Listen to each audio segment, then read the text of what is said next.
Can Yeah, you see me, bro? Can you hear me? yeah, I can hear you. Nice to see you, Phil. Hey, David. It's great to see you, man. I'm using my mobile, dude. I'm sorry. I, Oh, in a fit of anger, I took the yeah.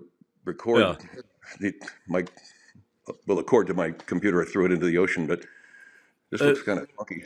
well, the good thing is you're close to the ocean. Right. So Yeah. I can drown myself if I ever had Let's the feeling, which I don't have the feeling to do. let's start off with that. Let's talk about technical difficulties, getting ready Yeah. for something, doing it on your own. Back in the radio days, people would do things for you. People would do, they would wait on you hand and foot, and you would just do the voices. Now it seems like just now you're looking for your laptop. You don't know Yeah. where the cord is. You don't know where the microphone is. Does that add stress to things, or do you just kind of see that as, no big deal? It's sort of how my life has gone since I was 4, and it doesn't seem to have gotten much better. Although, when I got married, it did. Um, And you're right. When I got into radio and I had engineers, only they faked it. I think behind the scenes, a lot of them were messing with me. But now that I'm on my own, and I'm what they call an entrepreneur, and I'm running my own business, all kinds of things happen that are disastrous in many ways. For instance, I'll give you an example. I left my laptop at TSA at the airport, and they wouldn't give it back to me unless I knew the code to open it. And even then, I had to look it up on my phone. So, And they had your phone, and they had the phone. and they had the phone. Fortunately, though, just I know you're kidding, but fortunately, no, they did not. But that Yeah. was a possibility as well. Yeah, And now we transition into ideas. Where do ideas come from? I mean, the fact that you had to think about and figure out what your code was was an instant where you had to engage with your own mind.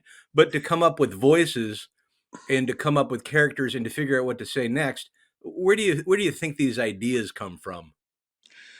meeting people. Well, the ideas for the Well, I character. mean, I would say the inspiration. I mean, you're talking to yourself sometimes 3, 4, 5 people at a time. You're having a conversation with all these different people, and Yeah, it feels like my own personal feeling is that it's got to come from a ship shifting or a shape shifting or some other planet.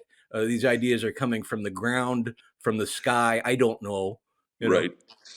Yeah, they actually started organically with me as a kid. I believe it or not, I lived in a house full of people that talked to themselves. My mother, I'm being very serious. My mom and dad were fine. They weren't insane, but they did talk to themselves. I don't know Yeah. whether or not I picked that up. I thought what I found out from that was that talking to yourself, even when other people hear you, is not all that embarrassing. It's go ahead and do it. Yeah. I didn't talk to myself in supermarkets, but I did begin to do characters based on people I met, people I knew, and people that I thought were funny. And I started doing voices even as young as 5, 6, 7 years of age. I came back from a movie. This is a truth. I came back from a movie called 55 Days at Peking that I'd seen with my mom and dad. James Mason played some elder Chinese statesman, and James Mason talks like this. And so Yeah. there I was at the age of 6 doing a James Mason impression, which I think is pretty astounding, to be honest with you. So from It that is. point, yeah. But does that come from like genetics, or is it coming from a place we don't know about? That's what I'm trying to get at. Is Yeah, I know what you're saying. inspiration? Yeah, Yeah. Yeah. I don't hear voices. There's no one guiding me at night, um, yeah, except maybe, my own memory of where the bathroom is, things like that. When you have to go anywhere at night, it's generally the bathroom. So I think that it's something I got genetically. My grandfather and my grandmother on my mom's side, true story, were a couple of partiers. My understanding is my grandmother played piano at a local saloon, and she could play whatever anybody said. So somebody might say to her, "Play Stairway to the Stars," and she would break into it if they hum a few bars. That's the only entertainment genetic background that I have, but it's pretty significant. My grandfather was a cop, so maybe they cancel each other out. I don't know. and what was he like? He was a warm, wonderful guy, but my understanding was, as a cop, he was not a very nice guy. But as a grandfather to us, he was a sweet guy, and he was a cop in Toronto, Canada. during the 20s, 30s, and 40s when there was nothing but, I suppose there were a lot of American gangsters going up there to do business. And then during the war, they had literally they would, throw Italians into jail just because they were Italians. So I can imagine a lot of people didn't like this guy, but he seemed like a nice guy to me, and And I guess the thing people might ask is, well, now where are we going to get the Italian food from? We've locked them all up. you know what? I didn't think about that. That's true. Yeah, Yeah, yeah. yeah, It's funny. I've never seen an Italian restaurant in Toronto, and I've been up there several times. So yeah. uh, I don't know, but I seem to get as far away from that kind of influence as I could, and I tended more toward my grandmother, who played the piano in a saloon, and that's how it And happened. what about singing? Do you sing at all? I don't think I've seen you sing. Do you sing? Yeah, I do. When people force me to, like Mhm. in at this theater group I belong to, Theater West, they'll say, "Sing a song now, Phil. It's been a couple of weeks. Sing one."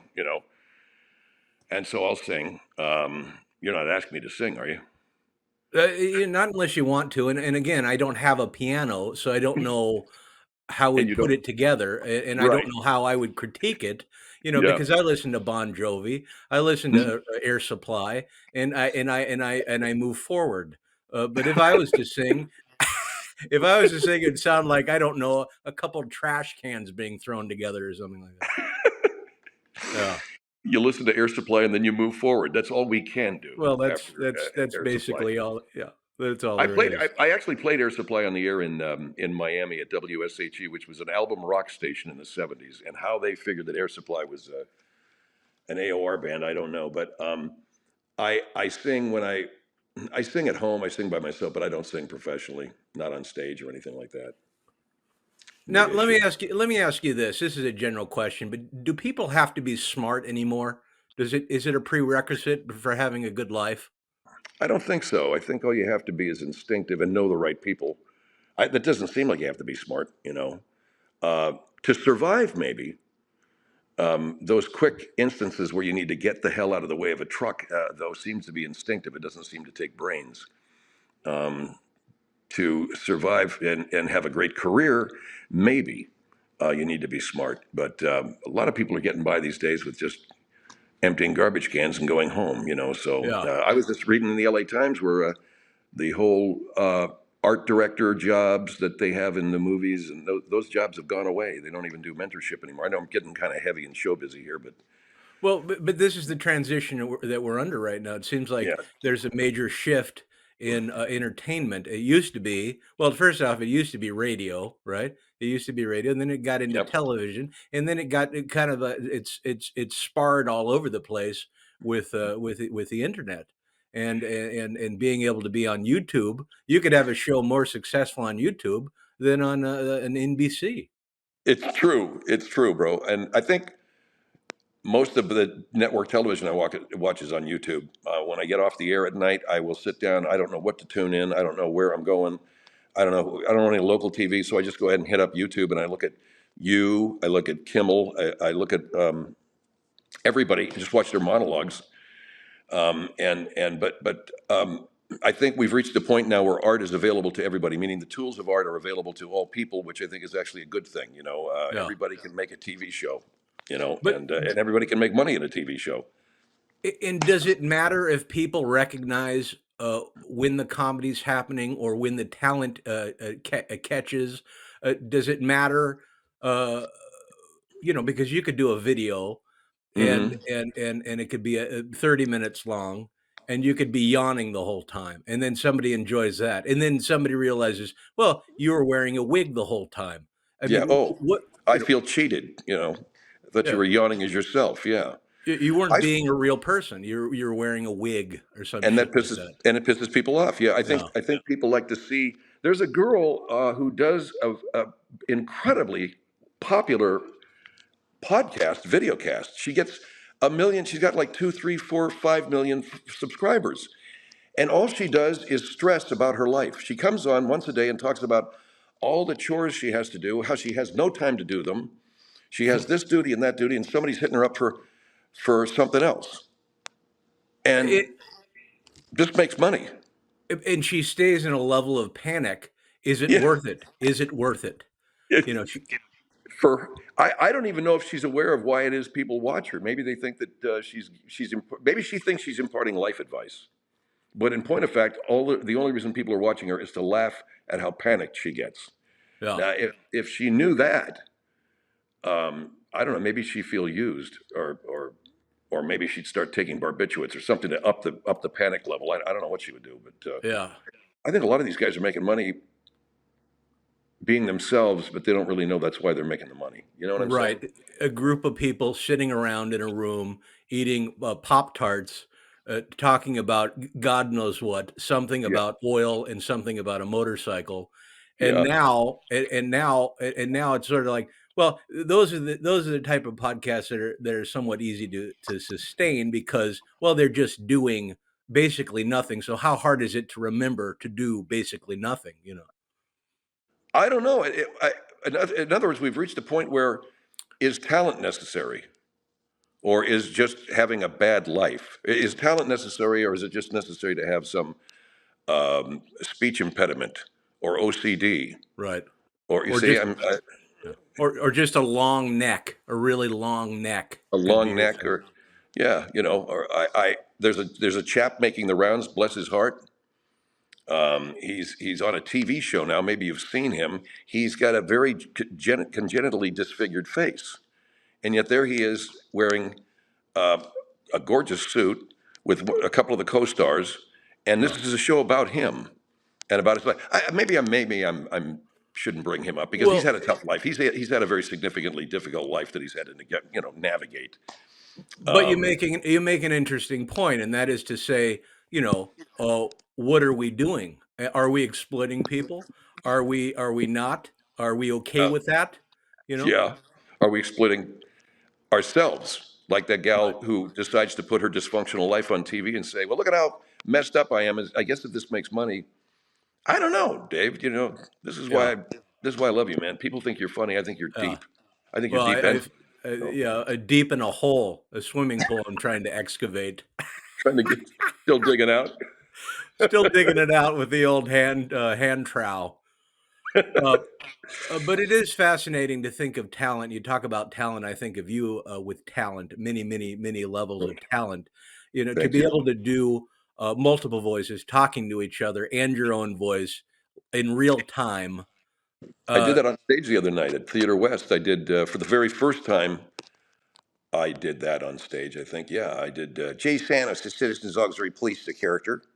It's a guy probably you know from your childhood. I know he's a guy in the neighborhood who thinks he's a cop. He's not. But you know what? The cops are not doing a good enough job. I thought I'd kind of take a peek over the shoulder of the cops. In what sense, Jay? Well, in the sense that Major Elvis Newton and a lot of us got together. And now, who was Major Newton? He lives down the street.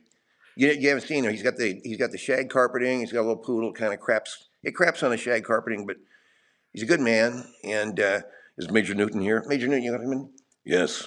Major Newton, how are you, sir? I'm fine. I'm fine. I've often wanted to come on your. Is this called the Poohcast or? No, it's called podcast. A podcast, Major. Well, are you the higher ranking guy? Yes, I am. I'm Major Elvis Newton. And Jay, you're what? I'm Brigadier Admiral. You're the highest rank. You're a major. That's right. I've explained this enough. I don't want to do it anymore. There you go. And that it, that happens to me occasionally. That happens to me once a day, actually. it's incredible, and I can't see it happening. Your type of comedy happening without extreme intelligence. Oh I mean, well, thank you. I don't know. I think I'd have a better life if I had extreme intelligence. Don't you? well, I don't know. I don't. Again, I'm worried about the pool being excavated. I don't know. I don't know how they're going to get the dirt out of there. I can't help. Uh, but let's get back to. I want to talk about. Well, let's talk about Bobby Dooley and Margaret. They're both based on your mother. Uh, Yeah. Tell me about that. Well, my mother was Bobby. Bobby, and a little bit of Margaret is upper chest voice, as we say in the business. So Margaret is up here. I'm just getting over a cold, but this is upper chest voice, as opposed to Monty Python's doing of a female, which is, "Hello, honey. Do you want to come down to see us?" That's a falsetto, and it's very comedic. But if you really want to affect a woman's voice, you have to get way up in the chest. Now, my mother, Marjorie Hendrie, would affect things. She'd say, "What country are you from?" "I come from France." "Oh, you're from France, huh?" She always had to mess with words that way. "Are you And from what is that when people do that? When they say, "Listen, I heard what you said, but I'm gonna rephrase it." I Is think it's trying to affect a level of education or sophistication. My mother was a sweet lady, but she always loved to just, She did the uh, thing. And so when you do that, oh, you know what you should do, Philip? You know, I love the umbrellas of Cherbourg. Let's all go and see the, I don't know. She'd say things like that. Bobby but Dooley. and I just wanna say it's more believable to do your version, not the Monty Python version, and I feel that's more important to put people on, on the bedspread and pull them across the floor because if someone's doing, an obvious character voice, to me, Yeah. that's not interesting because, well, it's just not that interesting. I can't engage with it. It doesn't feel as real. But Monty Python doesn't need to do such authentic voices as they need to really push the comedy. The mother character is, would you like to get yourself some whatever the hell it was, and then that pushes along the bit to the world's funniest joke where she dies flopping out of the window. Whereas what I was doing, I don't know, Dave, I've always felt that reality is the funniest thing in the world. If I can affect reality and Yeah. twist it a little bit, to me that just is a riot. So Bobby Dooley is my mom too, but she's also every suburban woman I knew in Southern California, where she would just look at you like this, and you'd say, "Mom, I just won the Nobel Peace Prize." Mm-hmm. She's not. She doesn't give a shit. She's Uh, really looking at the suit that I'm wearing. Are you going to wear that? You're going to the what is it? The Nobel Peace the Peace Prize. The Peace Prize. No, I misspoke. The Peace Prize. The Peace. Okay, so you have to wear a suit. Yeah, that you're putting that on. I thought so. I don't know. Mm-mm, you know, Mom, I just won the Nobel Peace Prize. She doesn't care. It's the suit I'm wearing. but isn't it that type of levity that informs you the most? Isn't I it? suppose. Yeah. Isn't it that disconnect that makes you think a different way? Yeah, it does disconnect you, man. I never really wanted anybody to think so much as I wanted to just put people on a lot. I mean, that was really what I found to be funny, and have them wonder, am I really listening to something that's real or not? We used to do that with the radio show, but now I just have to kind of do it presentationally. Yeah. Is that really Phil doing a lot of different voices, or are those a bunch of different people? And I think even today, people think that's a lot of different people, and I kind of dig it like that. It scares me when I listen to my own show. I think, what am I doing? What happened to me? Why am I? How is it that I'm able to do that? And it's sort of weird too because don't people just assume a lot of it is AI? They just assume that it's not coming, There you go. especially when they don't see your face. Yeah, I mean, I bet you that is more and more. What people will think. Maybe I should disclaim it.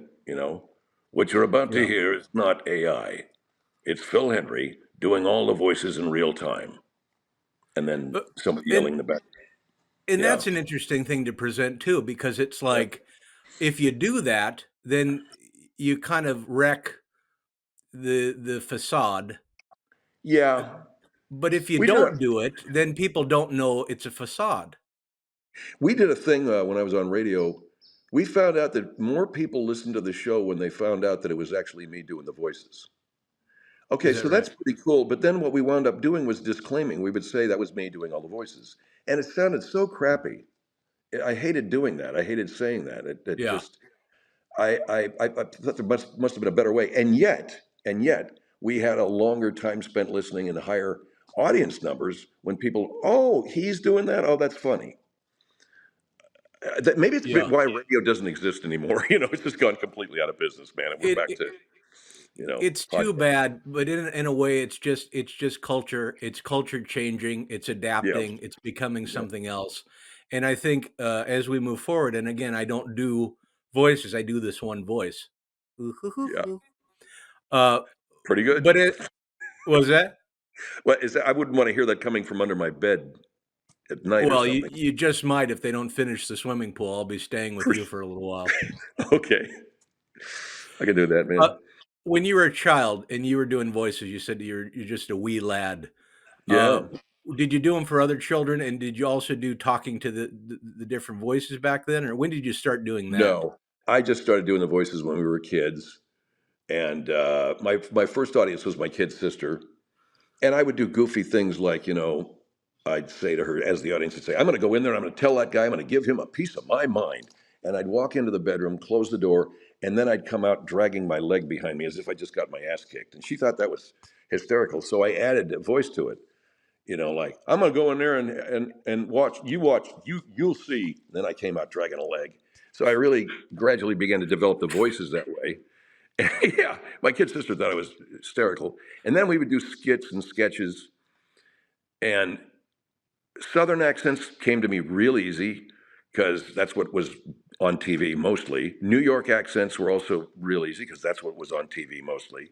Then it got to the British accent, which, we saw a lot of that on television, And my favorite comics were like Laurel and Hardy and Lenny Bruce, who would just get up and wing it on stage doing accents.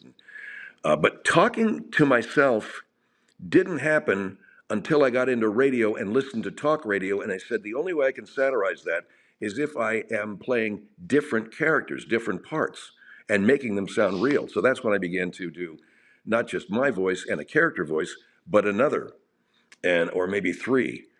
And because I wanted it to sound realistic, I worked on that. You work on the timing, you work on how you use your breathing. You've got to stop me, Dave. If I'm going too long here, I can get really No, technical. no, no, no. We've got plenty of time. But yeah, how you breathe, for instance, I can say in a broad comedic sense, you go, "Hey, Bill, how are you today?" I'm fine. But in the way that I did it would be, "Hey, Bill, how you doing today?" Well, so I took the breath there a second before you would ordinarily expect it, and that made the voices almost overlap. Some people honestly think that I'm. How do you? I know it's one guy, but how do you make the voice overlap? Well, you can't physically. You can't do that. Well, I heard it. Well, you didn't really. So It's an illusion.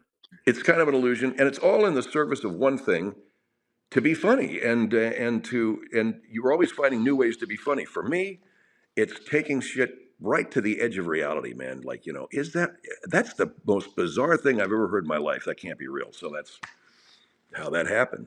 So, which do you like doing more? Do you like making people laugh or confusing people? Oh, making them laugh. But I mean, Yeah. you have to. There's a certain segment of them that you have to confuse, I guess, Well, you're for the gonna benefit. confuse no matter what you do. Even my show, back in the day, The Late Show, you would Yeah. confuse people and you would say, "Well, this is from Sioux City, Iowa," and people would go, "Well, we don't know where that is." And that's not my fault, but yet at the same token, I created that. That's right. Yeah. You created the confusion for the amusement Yeah. of other people. It's when I was a kid, I would run into the kitchen covered in ketchup and say, "Mom, there's this tiger," and my mother, that brief second of her going, "What?" was funny, you know. Yeah. But then I realized after there had to be more. There had to be other people standing there laughing at it. Yeah. So that brief moment of confusion, like when I would do this very early on, I would record on a reel to reel. In those days, we had reel to reel tape recorders. I'd say, my best friend is a guy named Don. I'd say, "Hey, Don, Phil, what's up?" I'm just sitting here at home. So I left a space for him to respond. And then I'd say, "Hey, Don, what's up?" "I'm just sitting here at home. By the way, you're talking to a recording. I'm not really here. It's just me on tape." And then I would hear his confusion and his laughter, and that would be enough. But Yeah. it's a good question. Shouldn't there be more people enjoying it? So that's, I suppose, where the radio It's stuff came in. interesting. It's all very interesting because it's improv. But Hmm. at the same token, and I know I've said same token a couple times, but You it's have, yeah. improv. But then it's also tomfoolery. It's also I'm going to get you. I'm gonna mess with you, and that would be something that because I don't know if you got into stand up at any point, but it I seems like you would didn't. be very good at stand up. It's the hardest thing in the world for me to do, stand up. I think it's the toughest form of entertainment there is for the performer. I really admire stand up comics. I can't do it, man, because it's extremely disciplined.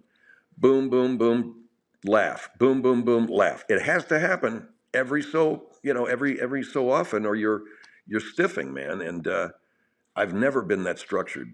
That's why stand up scares the shit out of me, man. So the closest I've ever come is doing improv, like at UCB, or this new one man show that I do, which is more theater than anything. It's just me standing there in character, 3 different characters for an hour, talking to them. The funnies come when they come, and some of it's actually very. Steve Bozel's character gets into some really deep early childhood hurt. I don't know whether whether I'm going to keep that in the act or not, but stand up. You think I would be good at stand up? I do, because but stand up, stand up comedy always feels like, as a stand up comedian, you're kind of turning your shoulder a little bit to the audience, and Yeah, that's sort of the hijinks that comes from that. Just kind of turning your shoulder. I'm going to do what I'm doing. You're going to watch me, and I'm going to turn my shoulder to the audience. And you yeah, have that, but you also have the improvisational virtue of your own mankind, your own persistent, coming down. It's like cayenne pepper. You don't need a lot. You know, yeah. It'll clear the sinuses out yeah, pretty fast. I don't know. I don't know. yeah. I wouldn't know how to write jokes, man. I don't know how to. Yeah. I don't think I've ever written a joke in my life. Well, it's it's Uh, it's a transitional thing, I think. yeah, I went from stand up. I don't do it anymore, so I do my show, my next guest, yeah. and did you get your early gig in radio? I mean, was there a period of time where you said, "I think I might try stand up," or No, was well, it there before was radio? there was after I started doing the satirical radio show sometime around 1990. Then I began to think, well, I've got an audience. People really think I'm funny. I wonder if I can put this on stage somehow. And so, without any prior, training or anything, I just jumped on stage in Minneapolis with Scott Hansen. He has a club up there, and I think I bombed pretty good, you know. And then, Yeah. but I didn't give up. I went from Minneapolis to Miami, and I did some stuff. Then I came to LA, and I did Phil Hendrie and Friends at the Hollywood Improv. But I don't ever really think I was good at telling jokes. I think I was good at going into character and saying stupid shit, saying Oh, definitely, stupid, definitely. Yeah, you know. you fell right into your calling for sure, and very early. And tell me really quickly, or as long as you want to go on, uh, who gave you that first shot to let you do multiple voices during live radio? It seems like that guy was pretty courageous. That was Rich Galano at KVEN in Ventura. He was my first program director for the satirical radio show I started to do. And Rich said to me basically, and I quoted him. He said, "Phil, just prep your show like you're not going to get one phone call." And that was the best piece of advice I could possibly have gotten. So I was no longer needing to work the phones. I could just go anywhere I wanted to go and do anything I wanted to do. And it naturally circled back to the phones because I would be doing this goofy stuff and I look down at the phones and go, I wonder if I can get phone calls on this stuff. Let's try this.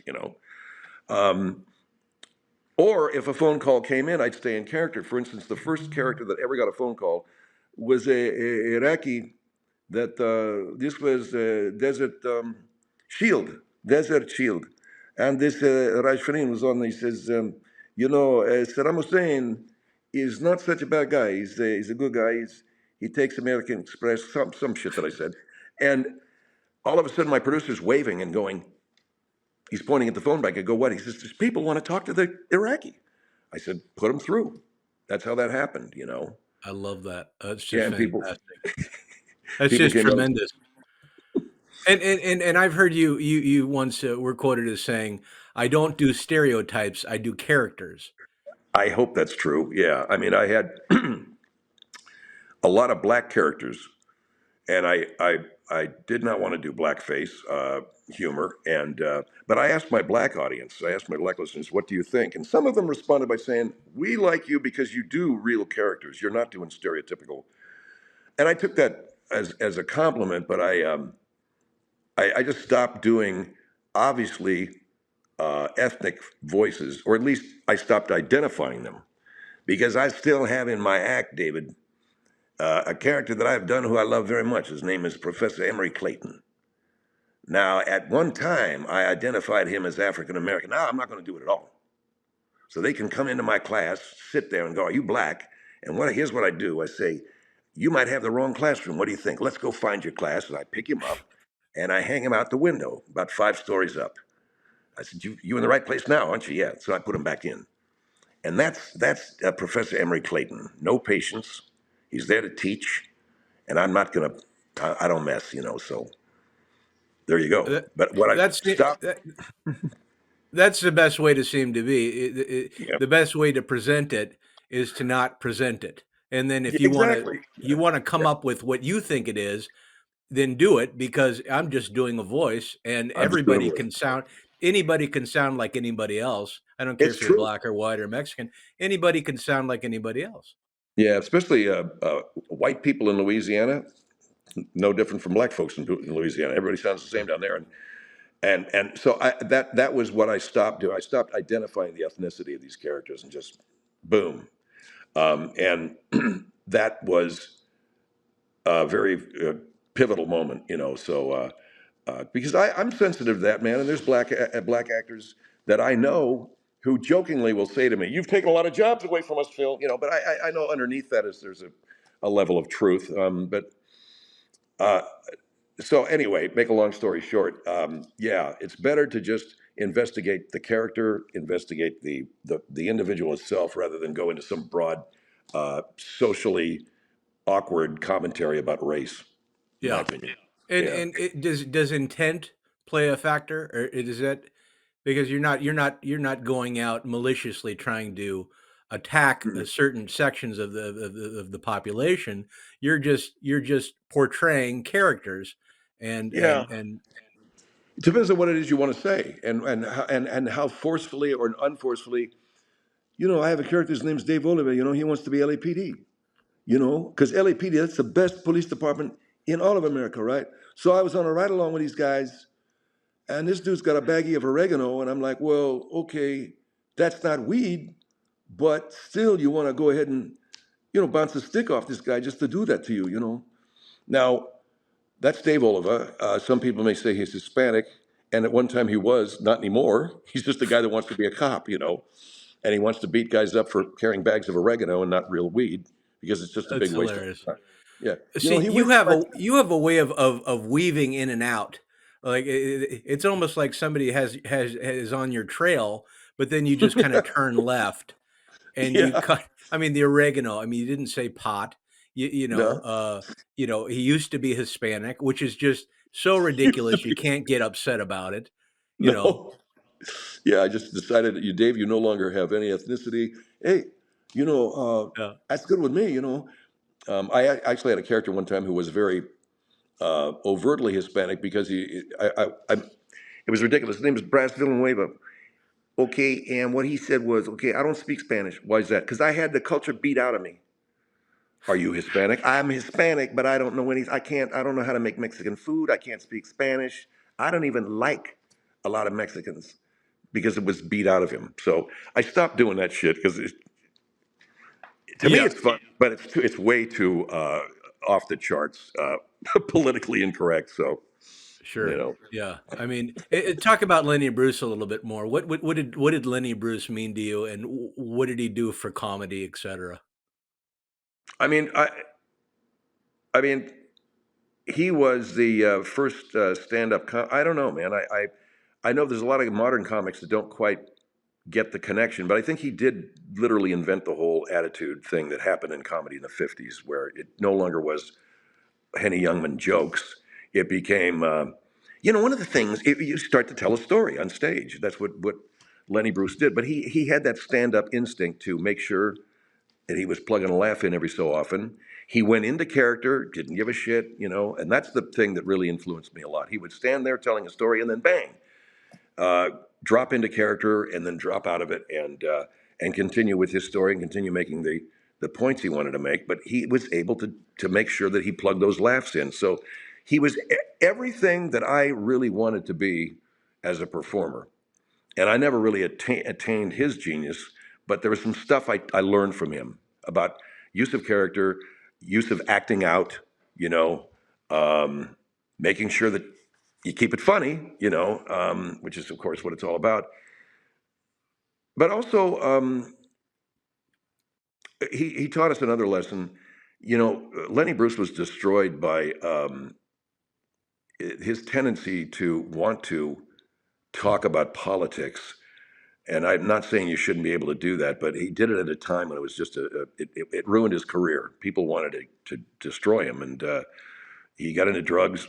He wound up dying from a drug overdose, but he had his cabaret license pulled back in those days. I don't know, Dave. Do you guys have cabaret licenses anymore? I don't know. We have just basic IDs Okay, just to get you into the bar, right? just to get us into the building, you know. Yeah, Yeah, yeah. So he had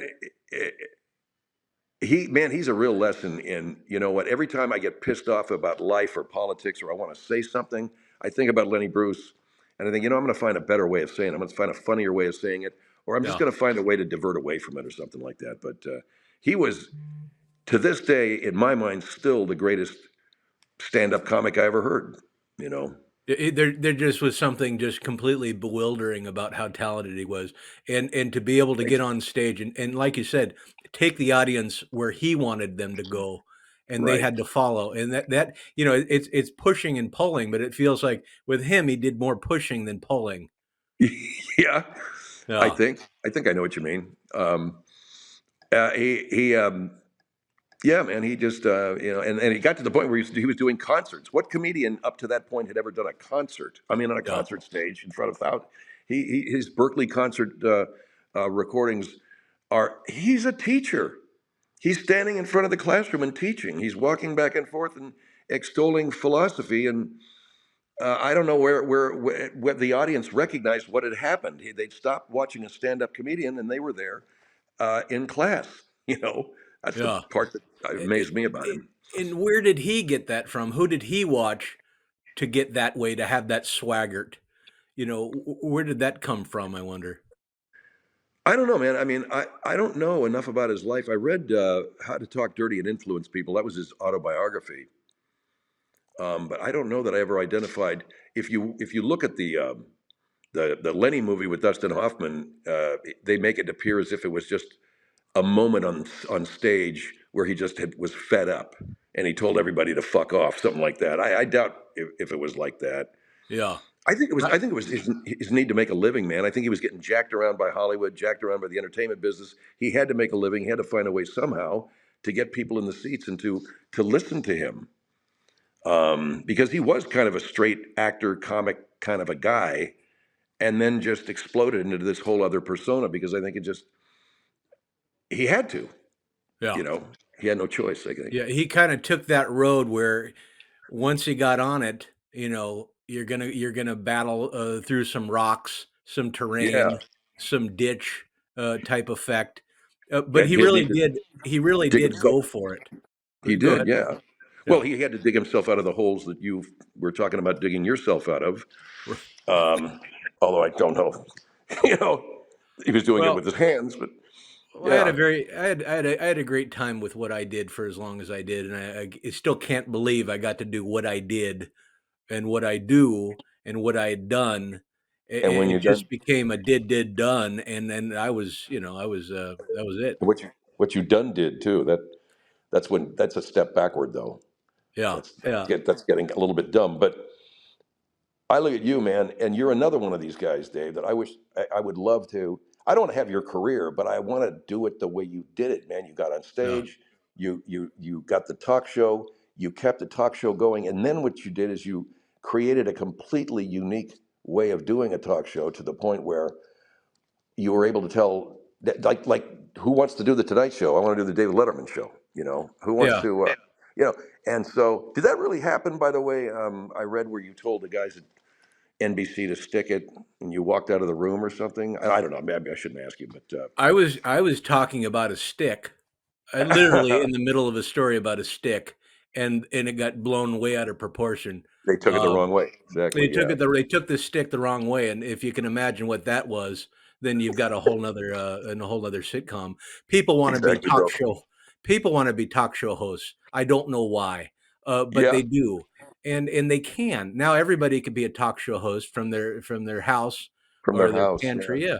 So But dude, you not only, it's good you didn't get the Tonight Show, man, because had you, I don't think we'd have the David Letterman that we have. So what happened was very necessary things happen in life. When we fail, we're actually succeeding. We're actually throwing away shit we don't need, throwing away that shit, throwing away that shit. You threw away the Tonight Show and created the David Letterman show, which was head and shoulders above the Tonight Show.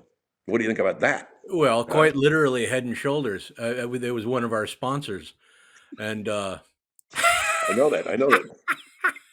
I've used it. So yeah, yeah, and then you quit and you grew the beard, bro. yeah, You grew the big beard. That's almost like the beard's almost like just telling the world, "I'm all done with you. You're just gonna have to look through the beard now." well, the beard is in the eye of the beholder, and Uh huh. sometimes I just pull the whole thing off. Hair is just there. It's not necessarily for any beaten purpose or influence or kindness or anything like active. I don't know if the word is patrician. Is that a word? Patrician? Something I like don't know. I thought it was a patrician. woman's Something. name.